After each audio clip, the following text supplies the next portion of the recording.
और आपने किसी विपक्षी दल के नेता को अपने राज्य के सीएम के दिल खोलकर तारीफ करते हुए बहुत कम देखा होगा। और अगर ऐसा होता भी है तो उसके पीछे कई सियासी मकसद होते हैं। महाराष्ट्र में भी शिवसेना उद्धव ठाकरे की तरफ से सीएम फडणवीस की तारीफ की गई। अब उस तारीफ के कई मायने सियासी गलियारों में निकाले जा रहे हैं। एक रिपोर्ट देख लेते हैं। देखिए, महाराष्ट्र संगीत का प्रेमी है। यहाँ बहुत से सुर मिलते हैं, कभी बेसुरे हो जाते हैं, लेकिन संगीत यहाँ हमेशा रहता है। और हमारे राजनीति में भी सुर और ताल हमेशा रहा महाराष्ट्र। बात है कि देवेंद्र फडणवीस को उनका जो हमने आज अभिनंदन किया है, सराहना की। क्यों किया? एक अच्छा काम किया है सरकार ने। संजय राउत के इस सुर और ताल वाले बयान ने एक बार फिर से शिवसेना उद्धव गुट के बीजेपी से बढ़ती नजदीकों को जग जाहिर कर दिया है। विधानसभा चुनाव में जो देवेंद्र फडणवीस शिवसेना की कहानी के सबसे बड़े खलनायक थे, वो आज अचानक हीरो बन गए हैं। संजय राउत खुलेआम फडणवीस की तारीफ के कसीदे पढ़ रहे हैं। अपोजिशन में बैठे हैं, लेकिन हमारी महाराष्ट्र से नाता है। राज्य हमारा है और इस राज्य में गढ़चिरौली जैसे जिले में जो नक्सलवाद है, वो नक्सलवादी अगर आत्मसमर्पण करते हैं और संविधान का मार्ग अपनाते हैं मुख्यमंत्री के सामने, तो उनका हम स्वागत करते हैं। गढ़चिरौली में जो बेरोजगारी है, गरीबी है, वो दूर करके वहाँ देवेंद्र फडणवीस स्टील सिटी बनाना चाहते हैं, पोलाद सिटी। जमशेदपुर में जो पोलाद सिटी है, उस तरह से, तो उससे महाराष्ट्र की जो प्रतिष्ठा है वो बढ़ेगी, लोगों को रोजगार मिलेगा, लोगों को काम मिलेगा, तो उसका स्वागत तो करना चाहिए।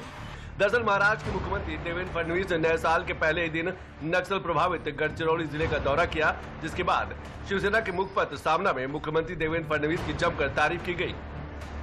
और जब सामना में फडणवीस की तारीफ पर मीडिया ने शिवसेना उद्धव गुट के नेता संजय राउत से सवाल किया, तो उन्होंने सामना में लिखी तारीफों की अपनी मौखिक सहमति दी।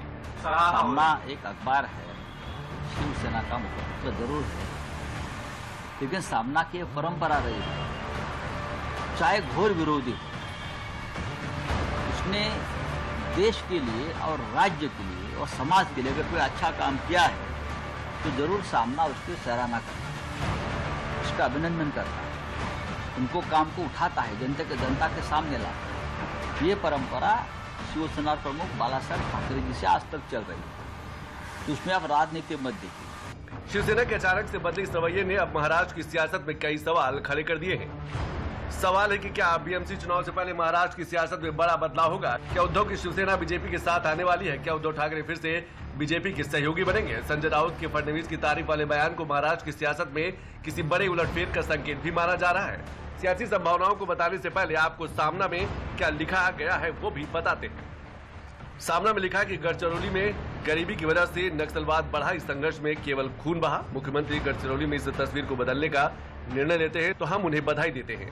सामना के संपादकीय की माने तो शिवसेना को यकीन है कि देवेंद्र फडणवीस गढ़चिरौली में कुछ नया करेंगे। अगर गढ़चिरौली में संविधान का राज आ रहा है तो मुख्यमंत्री फडणवीस प्रशंसा के पात्र हैं। सियासत टाइमिंग का खेल है और सामना में फडणवीस की तारीफ ऐसे वक्त हुई जब पहले से ही महाराष्ट्र की सियासत में अटकलों का बाजार गर्म है। महाराष्ट्र में मिली करारी हार ने शिवसेना को काफी परेशान कर दिया है। कई दफा ऐसा भी हुआ है कि विपक्षी गठबंधन में विपरीत विचारधारा को सहयोगी के होने से कई मुद्दों पर एक राय होने से उद्धव को दिक्कतों का सामना करना पड़ता है। ऐसे में अब शिवसेना को अपने पुराने साथी की याद आनी भी लाजमी है। अगर देवेंद्र फडणवीस के साथ हमने बहुत साल काम भी किया है, आपको मालूम होगा, हम एक साथ काम किया है, वो रिश्ते तो कायम रहते हैं। राजनीति में एक दूसरे के खिलाफ टिक्का टिप्पणी होती है, होती रहेंगी, क्योंकि वो सत्ता पक्ष में, हम अपोजिशन में बैठे हैं, वो तो काम चलता रहेगा। दोनों काम लोकतंत्र में महत्वपूर्ण है। सबसे बड़ा लोकतंत्र में विरोधी पक्ष होता है, प्रतिपक्ष होता है, और जिम्मेदारी हम पर है, हम करेंगे। महाराष्ट्र में नए साल पर नई सियासत देखने को मिल रही है और इस नई सियासत में सभी दल अपने लिए नई संभावनाएं भी तलाश रहे हैं।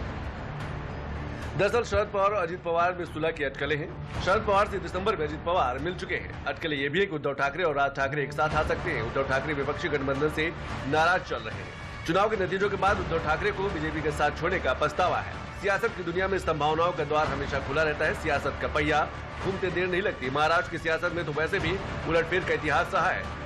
इधर बीजेपी का साथ छोड़ने के बाद शिवसेना को चुनाव में करारी हार का सामना करना पड़ा। विपक्षी गठबंधन में शिवसेना के लिए विचारधारा का भी विरोधाभास है।